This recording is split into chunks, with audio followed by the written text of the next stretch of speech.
چیزی را که بود به یاد آوریم، زیرا ما جدا میشویم. گوش خدا حافظ، دنیا باز بزرگ خواهد شد. بیا آخرین بار آغوش کنیم، همچون که ما شناس نیستیم.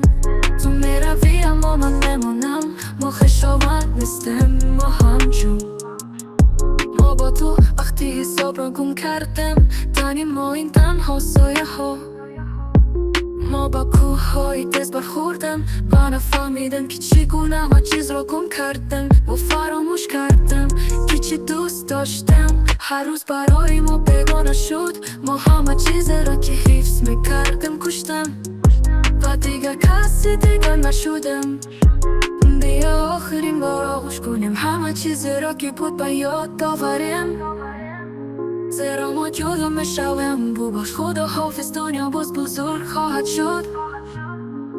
بیا آخرین بار آغوش کنیم، همچون که ما شناس نیستیم.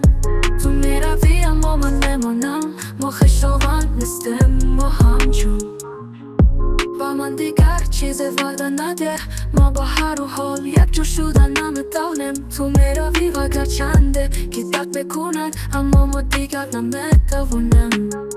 مرا عیبدار نکن که دوست نمیداشتم، من همه چیز را که بین ما بود یاد دارم. و اگر خواهی مرا در گذشته گذار، اما بدان که دلی تو خنک نشده است. بیا آخرین بار آغوش کنیم، همه چیز را که بود به یاد آوریم، زیرا ما جدا میشویم. ببخش خدا حافظ، دنیا باز بزرگ خواهد شد. بیا آخرین بار آغوش کنیم، همچون که ما شناس نیستیم. تو میروی اما من میمانم، ما خویشاوند نیستیم. ما همچون بیا آخرین بار آغوش کنیم و همه چیز را به یکدیگر ببخشیم.